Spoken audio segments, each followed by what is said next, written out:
ಪಾಂಡೋಮಟ್ಟಿಯಲ್ಲಿ ಬಸವ ತತ್ವ ಸಮ್ಮೇಳನ ಅದ್ದೂರಿ ಆಚರಣೆ. ಬಸವಣ್ಣನ ತತ್ವಗಳು ಸಂವಿಧಾನದ ಆತ್ಮ. DYSP Ramesh KN, Pandomatti, Channagiri. ದಾವಣಗೆರೆ ಜಿಲ್ಲೆ ಚನ್ನಗಿರಿ ತಾಲೂಕಿನ ಪಾಂಡೋಮಟ್ಟಿಯಲ್ಲಿ ಆಯೋಜಿಸಲಾಗಿದ್ದ ಬಸವ ತತ್ವ ಸಮ್ಮೇಳನ ಕಾರ್ಯಕ್ರಮ ಶನಿವಾರ ಸಂಜೆ ಅದ್ದೂರಿಯಾಗಿ ನೆರವೇರಿತು. ಈ ಕಾರ್ಯಕ್ರಮವನ್ನು ಪಾಂಡೋಮಟ್ಟಿ ಮಠದ ಡಾ ಗುರುಬಸವ ಮಹಾಸ್ವಾಮಿಗಳು ಉದ್ಘಾಟಿಸಿ ಮಾತನಾಡಿ, ಬಸವಣ್ಣನವರ ತತ್ವಗಳು ಇಂದಿನ ಸಮಾಜಕ್ಕೂ ಅತ್ಯಂತ ಪ್ರಸಕ್ತವಾಗಿದ್ದು ಅವುಗಳನ್ನು ಜೀವನದಲ್ಲಿ ಅಳವಡಿಸಿಕೊಳ್ಳಬೇಕೆಂದು ಹೇಳಿದರು. ಮುಖ್ಯ ಅತಿಥಿಗಳಾಗಿ ಮಾತನಾಡಿದ ಡಿವೈಎಸ್ಪಿ ರಮೇಶ್ ಕೆಎನ್, ಅಜ್ಞಾನದಿಂದ ಏನನ್ನೂ ಸಾಧಿಸಲಾಗದು, ಜ್ಞಾನದಿಂದ ಎಲ್ಲವೂ ಸಾಧ್ಯ ಎಂಬ ಸಂದೇಶವನ್ನು ಬಸವಣ್ಣನವರು ನೀಡಿದ್ದಾರೆ. ಬಸವಣ್ಣನವರು ಹುಟ್ಟು ಹಾಕಿದ ಸಾಮಾಜಿಕ ಸಂವಿಧಾನದ ಆಶಯಗಳನ್ನು ಇಂದು ಡಾಕ್ಟರ್ ಬಿಆರ್ ಅಂಬೇಡ್ಕರ್ ಅವರು ಭಾರತದ ಸಂವಿಧಾನದಲ್ಲಿ ಅಳವಡಿಸಿದ್ದಾರೆ. ನಾವು ಧರ್ಮದ ವಿಚಾರದಲ್ಲಿ ಬಸವಣ್ಣನವರ ತತ್ವ ಸಿದ್ಧಾಂತಗಳನ್ನು ಅರಿತು ಬದುಕಬೇಕು ಎಂದು ತಿಳಿಸಿದರು. ಮಾಯಕೊಂಡ ಶಾಸಕ ಕೆಎಚ್ ಬಸವಂತಪ್ಪ ಮಾತನಾಡಿ, ಬಸವಣ್ಣನವರು 12ನೇ ಶತಮಾನದಲ್ಲಿಯೇ ಸಮಾನತೆಗಾಗಿ ಹೋರಾಟ ನಡೆಸಿದರು. ಅವರ ಮಾರ್ಗದಲ್ಲಿ ನಡೆಯುವುದು ನಮ್ಮ ಕರ್ತವ್ಯ. ಶಾಲಾ ಶಿಕ್ಷಣದಲ್ಲಿ ಬಸವಣ್ಣನವರ ವಿಚಾರಗಳನ್ನು ಇನ್ನಷ್ಟು ಆಳವಾಗಿ ಅಧ್ಯಯನಕ್ಕೆ ಸೇರಿಸಬೇಕು. ಮುಂದಿನ ದಿನಗಳಲ್ಲಿ ಬಸವಣ್ಣನವರ ಕುರಿತು ಒಂದು ಪುಸ್ತಕವನ್ನು ಪಠ್ಯವಾಗಿ ಮಾಡಿ ವಿದ್ಯಾರ್ಥಿಗಳು ಅದನ್ನು ಅಧ್ಯಯನ ವಿಷಯವಾಗಿ ಪರೀಕ್ಷೆ ಬರೆಯುವಂತಾಗಬೇಕು. ಈ ವಿಚಾರವನ್ನು ಸರ್ಕಾರದ ಗಮನಕ್ಕೆ ತರಲಾಗುವುದು ಎಂದು ಹೇಳಿದರು. ಕಾರ್ಯಕ್ರಮದಲ್ಲಿ ಬಸವಪ್ರಿಯ ಶಾಲೆಯ ಮಕ್ಕಳಿಂದ ಸಾಂಸ್ಕೃತಿಕ ಕಾರ್ಯಕ್ರಮಗಳು ನಡೆಯಿತು, ಪ್ರೇಕ್ಷಕರ ಮನಸೂರೆಗೊಂಡವು. ಇದೇ ಸಂದರ್ಭದಲ್ಲಿ ಹುಬ್ಬಳ್ಳಿಯ ವಿಶ್ವದರ್ಶನ ದಿನಪತ್ರಿಕೆಯ ಸಂಪಾದಕರಾದ ಎಸ್ ಪಾಟೀಲ್ ಅವರಿಗೆ ಗೌರವ ಸನ್ಮಾನ ಮಾಡಲಾಯಿತು.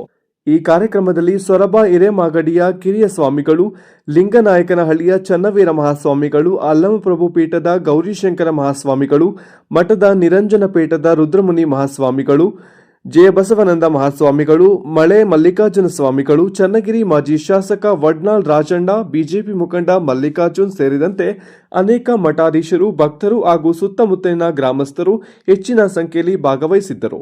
ಕಾರ್ಯಕ್ರಮಕ್ಕೆ ಚನ್ನಗಿರಿ ತಾಲೂಕು ಕನ್ನಡ ಸಾಹಿತ್ಯ ಪರಿಷತ್ನ ಮಾಜಿ ಅಧ್ಯಕ್ಷರಾದ ಚನ್ನಬಸಪ್ಪ ಸ್ವಾಗತಿಸಿದರು. ಧನಂಜಯ್ ಮುಗಳೇಹಳ್ಳಿ ಕಾರ್ಯಕ್ರಮ ನಿರೂಪಿಸಿದರು. ವರದಿ ದೇವರಾಜ್ ಕೆ ನೆಲ್ಲಿಹಂಕಲು, ದಾವಣಗೆರೆ.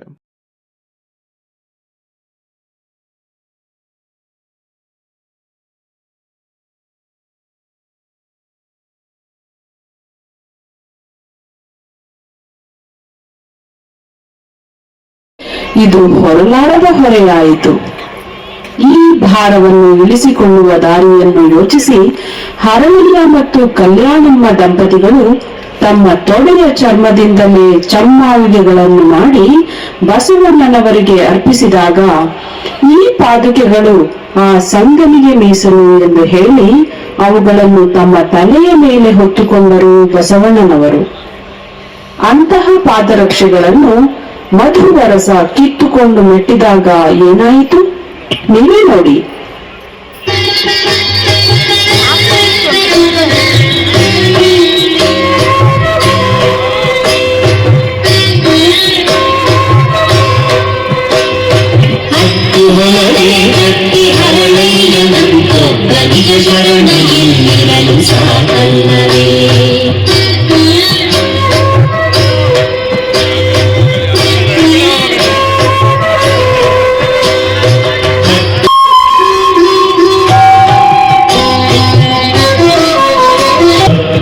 ಬಹುದೆ ತಂದೆ ಬಸವಣ್ಣ, ಇದು ಹೊರಲಾರದ ಹೊರೆ ಈ ಕಿಂಕರಗೆ.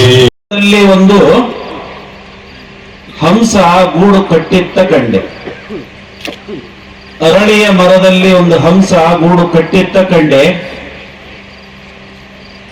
ಆ ಗೂಡಿನೊಳಗೆ ಒಬ್ಬ ಹೆಂಗಸು ಉಯ್ಯಾಲೆ ಆಡುತ್ತಿದ್ದದ್ದನ್ನು ಕಂಡೆ. ಉಯ್ಯಾಲೆ ಹರಿದು ಹೆಂಗಸು ನೆಲಕ್ಕೆ ಬಿದ್ದು ಸತ್ತಡೆ ಪ್ರಾಣಲಿಂಗ ಕಾಣ ಹೊಂದಿತ್ತು ಗುಹೇಶ್ವರ ಅಂತಕ್ಕಂಥ ಮಾತನ್ನು ಹೇಳ್ತಾರೆ ಬೆಳಗಿನ ವಚನ. ಈ ಪ್ರಪಂಚ ಪ್ರತಿ ವರ್ಷ ಏನು ಬಸವ ತತ್ವ ಸಮ್ಮೇಳನ ಮತ್ತೆ ನಮ್ಮ ಪೂಜ್ಯ ಹಿರಿಯ ಗುರುಗಳ ಸ್ಮರಣೋತ್ಸವವನ್ನ ಈಗಿನ ಗುರುಗಳು ಯಶಸ್ವಿಯಾಗಿ ನಡೆಸ್ತಾ ಬಂದಿದ್ದಾರೆ. ನಮ್ಮ ಗುರುಗಳಿಗೆ ಏನಾಗಿದೆ ಅಂದ್ರೆ ಅಡುಗೆ ಮಾಡೋರು ಅವರೇ, ಬಡಿಸೋರು ಅವರೇ. ನಾವೆಲ್ಲ ಇಲ್ಲಿ ವೇದಿಕೆ ಮೇಲೆ ಬಂದಾಗ ಹಂಗೆ ಮಾಡ್ತೀವಿ ಬುದ್ಧಿ, ಹಿಂಗೆ ಮಾಡ್ತೀವಿ ಬುದ್ಧಿ ಅಂತ ಹೇಳಿ ಹೋಗ್ತೀವಿ.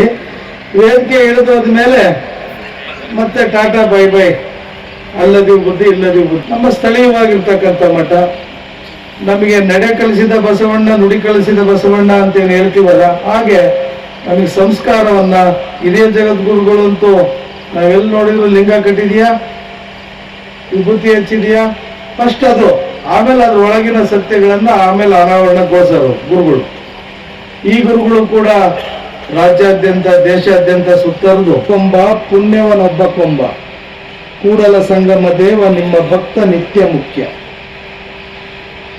ಎಷ್ಟು ಚೆನ್ನಾಗಿ ಕೊಡ್ತೀವಿ.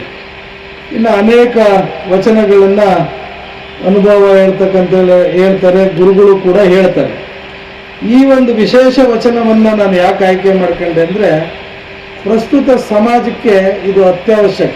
ನನ್ನನ್ನು ಸೇರಿಸಿ ನಿಂದಿಸುವನೊಬ್ಬ ಸ್ತುತಿಸುವನೊಬ್ಬ ಅಂದ್ರೆ ಬೈಗುಳ ಬೈತಾರೆ. 3 ಪದದಲ್ಲಿ ಹೇಳ್ಬೋದು, 3 ವಾಕ್ಯದಲ್ಲಿ ಹೇಳ್ತಾರೆ. ಹೇಳಿ. ದಶರಥ ನಂದನ ರಾಮನು ತನ್ನ ಪತಿ ಸೀತೆಯನ್ನು ಕದ್ದೊಯ್ದ ರಾವಣನ ವಧಿಸಿ ಪುನಃ ತಂದ ಕತೆ. 3 ವಾಕ್ಯ ಆಯ್ತಾ? ಅದೇ 3 ಪದದಲ್ಲಿ ಹೇಳಿದ್ರು, ಕದ್ದ ಒದ್ದ ತಂದ ಅಂತ. 20 ನಿಮಿಷದಲ್ಲಿ ಬಸವ ತತ್ವದ ಹೇಳಕ್ ಆಗಲ್ಲ. ಯಾಕಂದ್ರೆ ಜಗಜ್ಯೋತಿ, ಜಗಕ್ಕೆ ಒಬ್ಬನೇ ಜ್ಯೋತಿ, ಆತ ನ ಭೂತೋ ನ ಭವಿಷ್ಯತಿ ಅಂತ ಜ್ಞಾನಿ ಯಾರಂದ್ರೆ ನಮ್ಮ ಭಕ್ತಿ ಬಂಡಾರು ಬಸವಣ್ಣ. ನಾನು ಪೊಲೀಸ್ ಅಧಿಕಾರಿ, 511 ಸೆಕ್ಷನ್ ಓದಿದ್ದೀನಿ. ಈಗ BNS ಅಂತ ಬಂತು, 538 ಸೆಕ್ಷನ್. ಎಲ್ಲದೂ ನಮ್ಮ 7 ತತ್ವಗಳ ಅರ್ಥ. ಕೈಯೊಳಗೆ ಹಿಡಿದಿರುಪ ಶಿವಲಿಂಗ, ಹೆಡೆಮರಳೆ ಕಚ್ಚುವ ಮಿಡಿಯಾಗ ನೋಡ ಕೂಡಲ ಸಂಗಮ ದೇವ. ಸತ್ಯರ ನುಡಿ ತೀರ್ಥ, ನಿತ್ಯರ ನಡೆ ತೀರ್ಥ, ಸಜ್ಜನರ ಸಂಗಮದ ತೀರ್ಥ, ಹರಿವ ನೀರೆತ್ತರದ ತೀರ್ಥದಯ್ಯ ಕೂಡಲ ಸಂಗಮ ದೇವ. ಎಲ್ಲರೂ ಬಸವಣ್ಣನ ಪಾಲಿಸಿನ ಅಂದ್ರೆ ಸಿದ್ಧಾಂತಗಳನ್ನ, ಜ್ಞಾನವನ್ನ ಒಪ್ಕೊಂಡಿದ್ರೆ, ಸ್ವತಂತ್ರ ಬಂದು 79 ವರ್ಷ ಆಯಿತು. ಇನ್ನೂ ನಾವು ಅಟ್ರಾಸಿಟಿ, ನಾನು DCR ಇದ್ದೆ, ಅಟ್ರಾಸಿಟಿ ಕೇಸು, ಕಾಯ್ದೆ ಎಲ್ಲವೂ ತಂದು ಸಮಾನತೆ ತರಕ್ಕಾಗ್ಲಿಲ್ಲ. ಕೇವಲ ಜ್ಞಾನದಿಂದ, ತ್ರಿವಿಧ ದಾಸೋಹದಿಂದ 12ನೇ ಶತಮಾನದಲ್ಲಿ ಅನುಭವ ಮಂಟಪ ಅಂತ ಅದನ್ನ ಸಾಧನೆ ಮಾಡಿ ತೋರಿಸೋರು ನಮ್ಮ ಬಸವಣ್ಣ. ಕೆಲಗಿಂತ ಕಿರಿಯರಿಲ್ಲ, ಶಿವ ಶರಣರಿಗಿಂತ ಅನ್ನೋದ್ರ ಬಗ್ಗೆ ನಾವು ಆಲೋಚನೆ ಮಾಡಬೇಕು. ಇವತ್ತು ದೇಶ ಪ್ರಪಂಚದಲ್ಲಿ ಯಾವ ರೀತಿ ಘಟನೆಗಳು ನಡೀತಾ ಇದೆ ಅಂದ್ರೆ, ಇವತ್ತೆಲ್ಲ ಹಿಂಸೆ ರೂಪದಲ್ಲಿ ಇವತ್ತೆಲ್ಲ ಎಲ್ಲ ಕಡೆಗೆ ನಾವು ಮಾರ್ಗಗಳನ್ನ ನೋಡ್ತಾ ಇದ್ದೇವೆ. ಇವತ್ತೆಲ್ಲ ಶಾಂತಿ ಬೇಕು, ಸಮಾನತೆ ಬೇಕು, ಎಲ್ಲರಲ್ಲಿ ಸಹಬಾಳ್ವೆ ಬೇಕಂದ್ರೆ ಅದು ಬಸವ ತತ್ವದಿಂದ ಮಾತ್ರ ಈ ಒಂದು ಶಾಂತಿ ಮತ್ತು ಸಮಾನತೆ ಮಾಡಲಿಕ್ಕೆ ಸಾಧ್ಯ. ಆದ್ರಿಂದ ನಾವು ಆದಷ್ಟು ಬಸವ ತತ್ವದ ಒಂದು ಆಚರಣೆಗಳನ್ನ ನಮ್ಮ ಜೀವನದಲ್ಲಿ ಅಳವಡಿಸ್ಕೊಳ್ತಕ್ಕಂಥ ಕೆಲಸ ಮಾಡಬೇಕು. ಇವತ್ತು ನಾವು ನಮ್ಮ ಶಾಲೆಯ ಒಂದು ಪಠ್ಯ ಪುಸ್ತಕದಲ್ಲೂ ಸಹ ಎಲ್ಲೋ ಒಂದ್ ಕಡೆ 1 ವಚನ 2 ವಚನ ಇರ್ತದೆ. ಆದ್ರೆ ಸರ್ಕಾರಕ್ಕೆ ನಾನು ಮನವಿ ಮಾಡ್ತೇನೆ, ದಯಮಾಡಿ ಇವತ್ತು ಏನಾದ್ರೂ ಮಕ್ಕಳಿಗೆ ಒಂದು ಜ್ಞಾನ ಬೇಕಂದ್ರೆ ಬಸವಣ್ಣನವರ ವಚನದೇ ಒಂದು ಪ್ರತ್ಯೇಕ ಒಂದರಿಂದ ಅದರಲ್ಲಿ ಮಗ್ನರಾಗಿ ಇವತ್ತೆಲ್ಲೋ ಒಂದ್ ಕಡೆಗೆ ದಾರಿ ತಪ್ಪತಕ್ಕಂಥ ಕೆಲಸ ಆಗ್ತದೆ. ಅದ್ರ ಜೊತೆಗೆ ಮೊಬೈಲ್ ಬಿಟ್ಟು ನಮ್ಮ ವಚನ, ಬಸವಣ್ಣನವರ ವಚನ ಪುಸ್ತಕಗಳನ್ನ ಕೈಯಲ್ಲಿ ಹಿಡಿದ್ರೆ ನಾವು ತಲೆ ಎತ್ತಿ ಅಡ್ಡಾಡುವಂತ ರೀತಿ ಆಗ್ತೀವಿ ಅಂತಕ್ಕಂಥ ಮಾತನ್ನು ಹೇಳಿ ಬಯಸ್ತೇನೆ. ಯಾಕಂದ್ರೆ ಬಸವಣ್ಣನ ನಾಡಲ್ಲಿ ನಾವು ಬಸವಣ್ಣ ನಾಡನ್ನೇ ನಾವು ಪಾಲನೆ ಮಾಡಿದ್ರೆ ಬಹಳ ನಾವೆಲ್ಲ ಕಡೆ ವಂಚನೆ ಮಾಡ್ಕೊಂಡಾಗುತ್ತೆ. ಅದರಿಂದ ನಾವು ದಯಮಾಡಿ ಎಲ್ಲರಲ್ಲೂ ಸಮಾನತೆ, ಜಾತ್ಯತೀತತೆ ಹೋಗ್ಬೇಕಾದ್ರೆ ನಾವು ಬಸವಣ್ಣನ ತತ್ವವನ್ನು ಪಾಲನೆ ಮಾಡಬೇಕು. ನಮ್ಮ ಇಂಥ ಮಠಗಳು ಇವತ್ತು ನಮ್ಮ ಶರಣ ಲಿಂಗಾಯತ ಮಠಗಳು ಇವತ್ತು ಏನಾದ್ರು ಇದೆ ರಾಜ್ಯದಲ್ಲಿ ಅಂದ್ರೆ ಅದು ಅನ್ನದಾಸೋಹ, ಅಕ್ಷರ ದಾಸೋಹ ಕೊಡುವಂತ ಮಠಗಳು ಯಾವಿದ್ರೆ ಅದು ಲಿಂಗಾಯತ ಮಠಗಳು ಅಂತಕ್ಕಂಥದ್ದು ನಾವು ಹೆಮ್ಮೆಯಿಂದ ಹೇಳಬೇಕಂದ್ರೆ.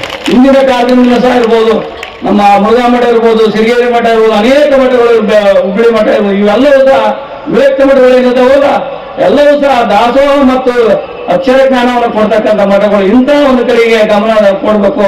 ಕಮರ್ಷಿಯಲ್ ಅನ್ನು ಬಿಟ್ಟು ಸೇವಾ ಮನೋಭಾವದ ಕಡೆಗೆ ಹೋಗ್ತಕ್ಕಂಥ ಮಠಗಳು ಜಾಸ್ತಿ ಇದಾವೆ ನಮ್ಮ ಭಾಗದಲ್ಲಿ ಅಂತಕ್ಕಂಥ ಮಾತನ್ನು ಹೇಳಿ ನಾನು ಸಹ